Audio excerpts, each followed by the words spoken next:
Bonjour à tous, j'espère que vous allez excellemment bien. Aujourd'hui, on se retrouve pour parler cyclisme, pour faire la présentation du parcours du Giro 2024. C'était hier soir, c'était aux alentours de 19 h que le parcours de cette nouvelle édition a été présenté. On peut dire que c'est quasiment la première vidéo de la saison 2024 de cyclisme sur la chaîne. N'hésitez pas à vous abonner à la chaîne, à réagir dans les commentaires, à mettre un pouce bleu, à partager la vidéo sur les réseaux sociaux, notamment auprès de vos proches. Si vous pensez que ça peut les intéresser, dans les commentaires, n'hésitez pas à me dire ce que vous pensez de ce parcours, est-ce qu'il vous plaît, est-ce qu'il ne vous plaît pas. Vraiment, je pense que c'est un parcours qui va laisser un petit peu dubitatif pas mal de personnes. EPS 2.0, c'est sur les plateformes de podcast, Amazon, Deezer, Spotify, Google, TikTok, le débrief après les étapes de ce Giro, ou après la course, ou après la mi-temps, ou la fin des matchs du côté du rugby. Et puis, EPS 2.0, ça on en a parlé. Et puis, si vous avez les moyens et que vous voulez soutenir mon travail, vous pouvez faire un super thank. On commence tout de suite avec ce Giro 2024. Déjà, le Giro, on va dire, dans les grandes largeurs, en grand, on va dire, pas dans les détails, on fera le détail des étapes juste après. Alors, ce Giro 2024, il est composé de 3321 km. Avec 42 900 mètres de dénivelé positif et 157,9 km. C'est la moyenne en kilométrage de chacune des étapes sur ce parcours. 2 contre-la-montre au programme. À l'étape 7, on aura 37,2 km et on aura 31 km de contre-la-montre lors de l'étape numéro 14. On a également 12 km de chemin blanc. Ça sera lors de l'étape numéro 6 du côté de Rapolamo, Termé. Et puis, on aura beaucoup d'étapes pour les sprinteurs. Moi, j'en note... on a au moins une bonne dizaine d'étapes pour les sprinteurs sur ce parcours 2024. Donc voilà, la particularité, c'est que cette année, la montagne ne se concentre pas sur la 3e semaine, même si, encore une fois, on aura notamment un double passage par le Monte Grappa lors de l'étape numéro 20, qui sera une étape très dure, mais on a peut-être un peu plus équilibré les difficultés sur ce Giro, même si lors de la dernière semaine, on aura encore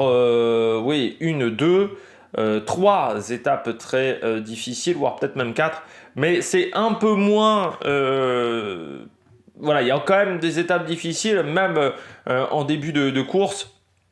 Tout n'est pas en 3e semaine, même si encore une fois... Je pense qu'on va avoir un suspense qui va durer extrêmement longtemps sur le parcours, mais trêve de blabla, on passe tout de suite à la présentation de la première étape. Eh bien, on regarde tout de suite le parcours de ces 21 étapes. C'est vrai qu'on peut remercier l'organisateur du Tour d'Italie, RCS, de mettre toujours très rapidement les profils officiels d'étapes, ce que ne fait assez rarement ASO. Parce que souvent il manque des étapes sur les profils, ils donnent au dernier moment, et sur la Vuelta encore moins. Donc là c'est vrai que sur le Giro on peut vraiment analyser le parcours au mois d'octobre, ce qui n'est pas toujours le cas sur les autres courses. Je commence avec cette première étape de ce parcours, donc entre Venaria, Reale et Toruno. Alors, je rappelle que c'est les profils que j'utilise, donc qui sont les profils de l'organisateur, mais qui ont été agrandis par velofuté.com. Comme ça, vous avez toutes les ressources disponibles. Vous pouvez aller voir le site de velofuté.com pour avoir le parcours détaillé également. Ça part donc de Venaria Reale pour aller à Turin pour cette première étape, avec 136 km et une étape qui pourrait être animée, notamment avec le col de la Maddalena qui sera au kilomètre 116, c'est-à-dire à une vingtaine de kilomètres de l'arrivée, avec un col de 2e catégorie. une moyenne à 7,4% pour des passages maximum à 12. Et puis il y aura une côte de 4e catégorie, une côte de 3e catégorie pour se mettre un petit peu en route. Il faut faire toujours attention après cette difficulté au kilomètre 116, c'est que Turin est une ville où il y a pas mal de routes un peu techniques à certains endroits. Donc il faut toujours faire attention à Turin.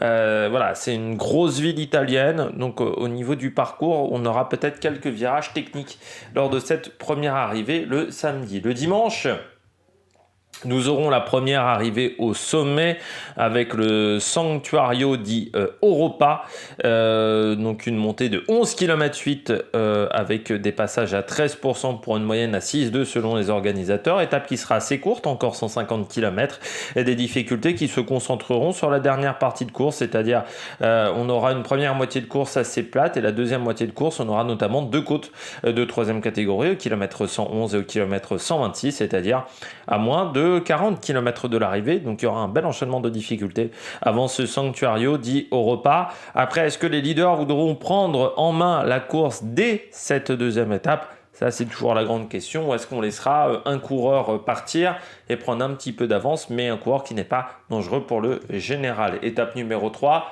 ça va être le début de ces étapes toutes plates avec une étape de 165 km entre Novara et Fossiano. Une seule difficulté au programme après 60 km de course du côté de l'une, côte de 4e catégorie. Le final sera en faux plat montant dans les 20 derniers kilomètres, notamment avec un beau petit fond plat montant entre, je dirais, 3 et 4 km, entre 4 et je dirais 2 km de l'arrivée. Donc ça pourra peut-être donner des idées à certains punchers. L'étape numéro 4, une étape assez plate, là encore entre Aquiterme et Andorra. Il y aura une côte de 3e catégorie à mi-journée sur cette étape qui sera le Colle del Melogno, qui sera au kilomètre 88, c'est-à-dire à peu près une centaine de kilomètres de l'arrivée. Mais ensuite, on aura une belle descente. Là encore, une petite bosse dans le final, dans les 10 derniers kilomètres, avant d'arriver à Andorra. Mais est-ce que cette bosse sera suffisamment dure pour faire des écarts? Ça, c'est la grande question. Un sprint qui sera en faux plat descendant, donc c'est toujours un petit peu particulier, ce type de sprint. On poursuit... Ah oui, voilà. Ça m'avait mis en plein écran. On poursuit avec l'étape entre Genova et Lucca, étape de 176 km avec deux bosses, une bosse de 3e catégorie, une bosse de 4e catégorie, mais là encore on ne devrait pas échapper à un sprint malgré une première heure et demie de course jusqu'à la côte de 3e catégorie avec quelques petites bosses au programme du côté de Genova. Ça sera l'étape... Alors j'ai pas l'ordre des étapes. C'est l'étape 5 parce que l'étape 6 c'est l'étape des chemins blancs entre Viareggio et Rapolano Terme avec cette journée. Donc 3 secteurs gravel. Les deux premiers secteurs font 4 km 4 et 4 km 8 et puis le dernier secteur fera 2 km 400. Ils sont assez proches. On sera là encore entre le kilomètre je dirais 130 et le kilomètre 165 pour ces secteurs. Donc plutôt dans la dernière heure de course. Après, c'est pas l'étape avec le plus de chemins blancs qu'on aura eu de l'histoire. Donc est-ce que ça va faire des écarts dans cette journée? Ça sera la grande question. Mais voilà, on aura 8 km quasiment qui s'enchaînent, avec notamment le deuxième secteur qui sera en bosse, avec une bosse de 4e catégorie, et puis un dernier secteur qui lui sera un petit peu décalé. Mais est-ce que ça suffira à faire des écarts? Ça, c'est la grande question. L'étape de Foligno vers Perugia qui sera le premier contre-la-montre de ce Tour d'Italie, 37 km 200, on va dire une course en deux parties. 30 km tout plat jusqu'au chrono intermédiaire numéro 2 et puis un final en bosse avec une côte de 4e catégorie où on prendra 200 mètres en 7 km pour le final vers Perugia pour ce premier chrono qui sera long et surtout il faudra donc garder de l'énergie pour le final de l'étape mais pas trop en garder non plus parce que ce n'est qu'une côte de 4e catégorie. Le lendemain, première arrivée, deuxième grosse arrivée au sommet, après l'étape numéro 2. Ça sera entre Spoleto et Prati di Tivio, une étape assez courte encore, 153 km, avec le Forca Capistrello, côte de deuxième catégorie, qui sera au kilomètre 38. 16 km 3, avec des passages à 12%, une moyenne à 5,6. Et il y aura également une côte de troisième catégorie qui sera au kilomètre 113. Et puis la dernière montée, ça sera le Prati di Tivo. Côte de première catégorie, on sera à 1450 mètres d'altitude, à une moyenne à 7% pendant 14 km 600, avec des passages à 12%, donc une montée assez régulière. Le lendemain, l'étape d'après, de nouveau du plat entre Avezzano et Naples. Bon, Naples, ça fait 3 ans d'affilée qu'on va à Naples, ça serait bien peut-être de changer de ville-étape. Alors c'est un mix entre l'étape de 2021 et l'étape de 2022, et l'étape de 2023. 2022, c'était très difficile avec la victoire de Thomas de Rent. 2023, c'était très plat. Eh bien là, on sera sur un mélange entre les deux. C'est-à-dire que certes, les 30 derniers kilomètres sont vallonnés, mais c'est quand même un peu plus facile que ce qu'on avait eu l'année avec De Rent, où on était sur une étape en plus qui était beaucoup plus courte. C'est l'une des rares étapes sur ce Giro qui fait plus de 200 km avec 205 km au programme de cette journée, mais on passera peut-être le long de la mer, donc toujours se méfier. Le lendemain, on part de Pompéi, lieu symbolique et historique en Italie, vers Cuzzano Mutri, le Bocca della Selva. Étape qui fera là encore seulement 141 km, avec 2 côtes au programme, une côte de deuxième catégorie au kilomètre 84 qui est le Camposauro, et puis une côte, donc la deuxième côte de première catégorie, 17 km 900, 5,6 de moyenne et pourcentage max à 10%. Enfin, selon les organisateurs, j'ai l'impression quand même qu'on aura un peu plus en termes de pourcentage. Après, c'est peut-être la moyenne par kilomètre. Je ne me suis pas renseigné sur les indications des organisateurs au niveau du pourcentage. Et surtout, on voit que c'est une montée assez régulière. Et surtout, ça monte vraiment avant. On aura déjà des premières rampes dans les 40 derniers kilomètres. Donc, grosso modo, la deuxième moitié de course sera assez compliquée, avec pas mal de petites bosses, des routes en prise, donc ça peut être une étape assez usante pour les coureurs. On poursuit après avec cette étape à Folano di Valfotore vers Francavilla El Mare, une étape de plus de 200 km. Assez plate dans sa deuxième partie de course. On aura une première partie de journée un petit peu vallonnée, notamment avec la côte de troisième catégorie. Mais après 1h30 de course, ça devient beaucoup plus plat, voire descendant. Et pour avoir une fin de journée assez plate pour les coureurs. Ensuite, on aura l'étape entre Martinsicuro et Fano. Étape avec 5 côtes de quatrième catégorie au programme sur les plus de 180 km au programme. Est-ce que ça permettra de faire des écarts entre les sprinteurs? Tout dépendra qui est au départ. Si on a des sprinteurs très plats, peut-être qu'ils n'auront pas envie de se jouer la gagne sur ce type de parcours, mais si on a des sprinteurs qui passent bien les côtes, comme du Cades Grove, du Philipsen, du Paul Penwet également, ou du Brian Cocard, peut-être qu'ils se serviront de cette étape pour aller tenter de chercher la gagne sur cette étape, un petit peu vallonnée. Peut-être aussi on laissera l'échappée s'imposer sur cette étape. Le lendemain, c'est compliqué de faire plus plat qu'entre Riccione et Cento. Ça sent le sprint à planer sur cette étape-là. Il n'y a vraiment rien à se mettre sous la dent. Le lendemain, on aura un contre-la-montre, le deuxième de 31 km, beaucoup plus plat que le premier, entre Castiglione della Stivere, et Desenzano del Garda. 31 km, voilà, pas, pour l'instant, pas grand-chose à dire sur cette étape. Le lendemain, on aura une étape très dure entre Manerba del Garda et Livigno, avec notamment un passage en Suisse pendant une quarantaine de kilomètres, notamment pour prendre la Forcola di Livigno, double ration de montée à Livigno, et puis le collet San Zeno, on ira notamment à 2385 mètres d'altitude. C'est une étape où on passera à 2 reprises au-delà de 2000 mètres, hein, parce que le Forcola di Livigno, c'est également 2315 mètres d'altitude, donc ça risque de faire mal aux pattes, et surtout, vous regardez, hein, on sera pendant une bonne trentaine de kilomètres au-delà de 1700 mètres, donc la dette d'oxygène va être importante sur cette étape-là, avec notamment un passage à Aprica et un passage au collet San Zeno.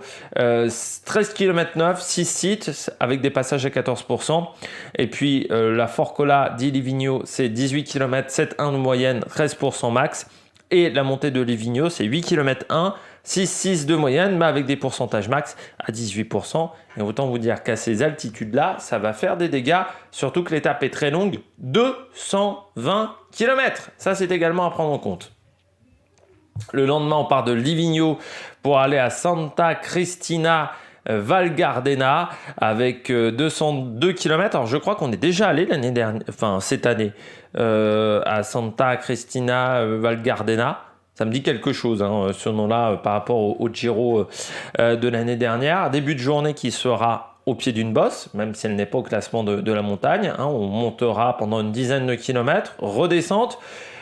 Le Passo Stelvio, plus de 2300 mètres. Le problème, c'est qu'il est au bout de 50 km de course, la Cima Coppi. Donc 20 km au 200, 7,2 de moyenne, 14% max. Ensuite, on aura une centaine, pas une centaine de kilomètres, mais 80 km tout plat avant le final. Avec le Passo Pinei, je crois. Je vais agrandir un petit peu pour moi. Le Passo Pinei, donc 23 km 400, mais à 4,7 de moyenne avec un passage à 15%. Puis cette montée finale vers Santa Cristina Val Gardena, qui elle fait 7 km 6 avec notamment des passages à 15% pour le final. On poursuit avec le Passo del Brocon, ça sera le lendemain, en partant de Selva di Val Gardena, une vraie grosse étape de montagne avec assez peu de zones de transition, ce qui fait pas de mal. Le Passo Sella, ça sera en début de journée, on partira du pied, 8 km 9, des passages à 11%, une moyenne à 7,4 que de deuxième catégorie.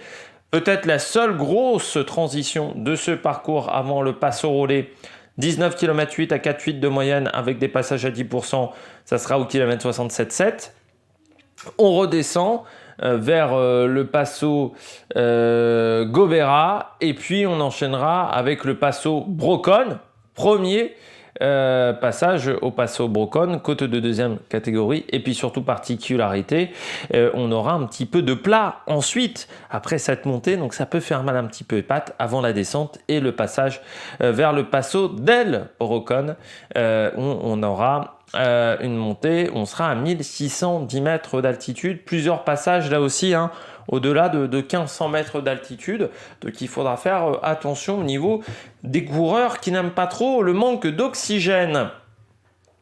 Ensuite, on aura Fiera di Primero vers Padova, étape toute plate, là encore pas de souci.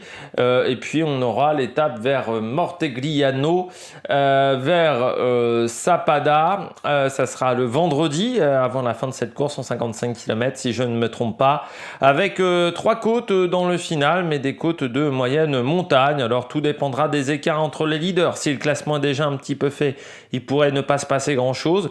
Donc seulement une course dans l'échappée, mais si les écarts sont assez restreints et qu'un coureur se sent bien en cette fin de course, eh bien il pourrait peut-être tenter des choses dans le final.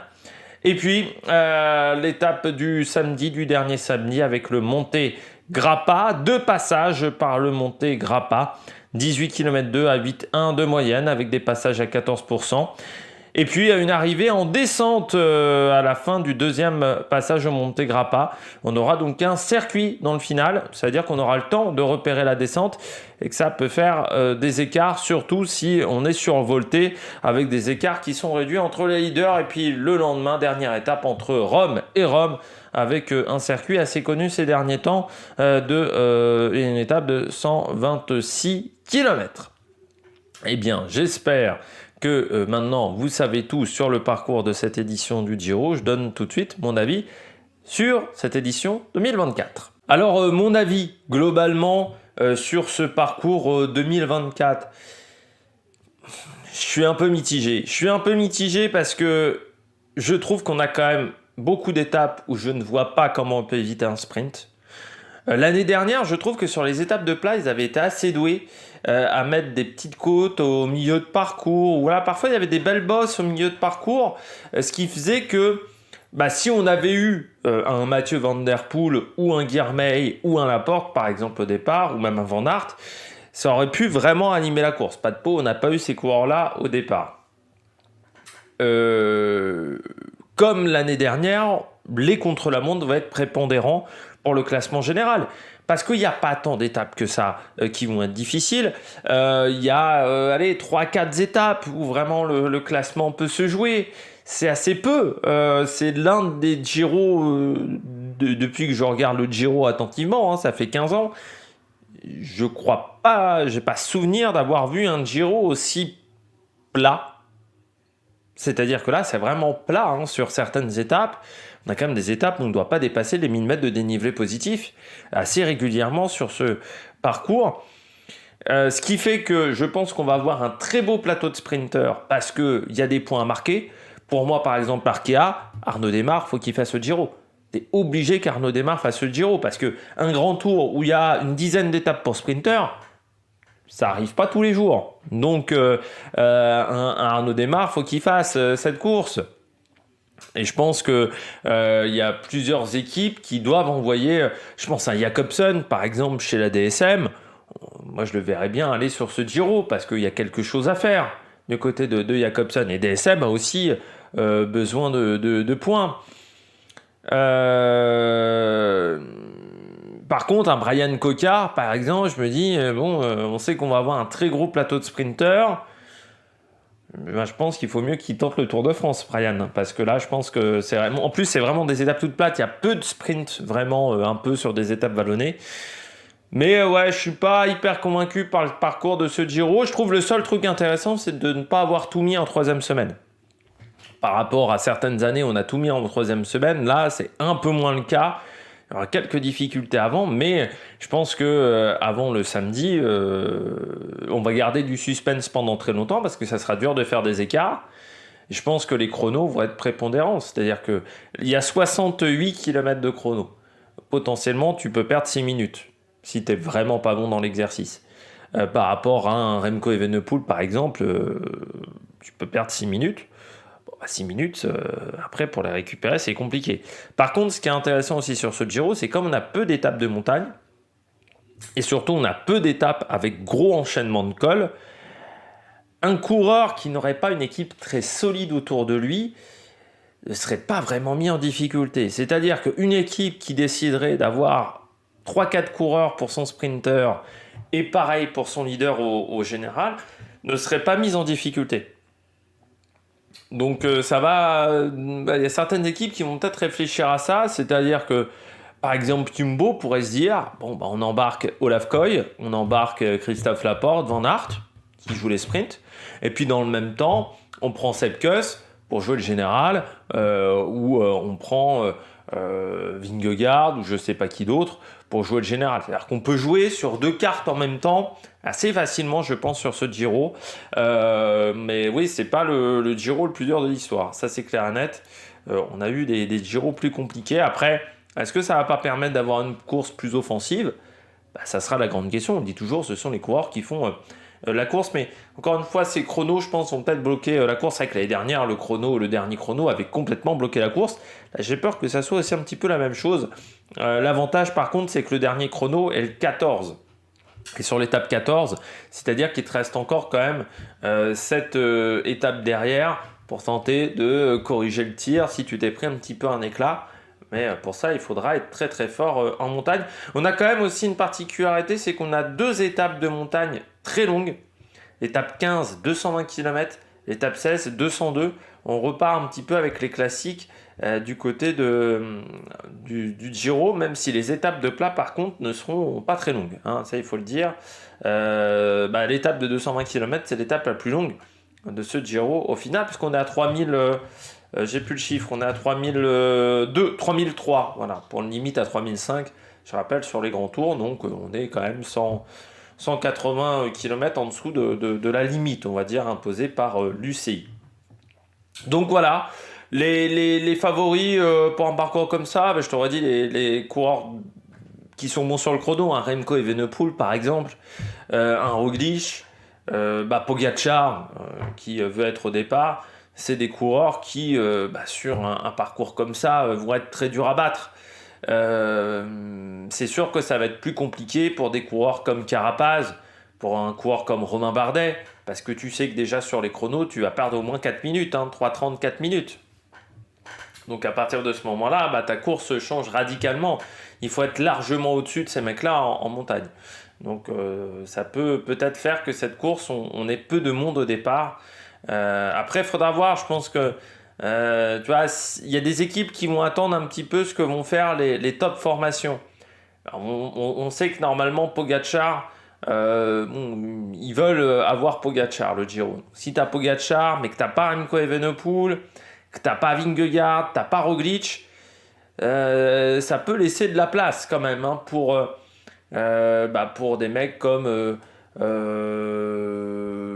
si on regardait en France, pourquoi pas un Guillaume Martin qui est pas forcément très fort sur le chrono, mais bon, qui peut quand même peut-être sortir un top 10. Ça peut donner des idées à certains coureurs, mais il faudra attendre ce que vont faire les têtes d'affiche. Et pour ça, il va falloir attendre la semaine prochaine la présentation du parcours du Tour de France, parce que c'est aussi ça qui va donner des indications sur ce que voudront faire les coureurs dans ce tour. Quel coureur voudra participer dans ce Tour d'Italie. C'est après la présentation de ces 2 grandes courses-là qu'on commencera à préparer le calendrier pour les coureurs. J'espère que vous avez aimé cette vidéo. Si vous avez aimé cette vidéo, n'hésitez pas à vous abonner à la chaîne, à réagir dans les commentaires, à mettre un pouce bleu. Et puis nous, on se retrouve pour de nouvelles aventures sur la Mec Production. Ciao, ciao!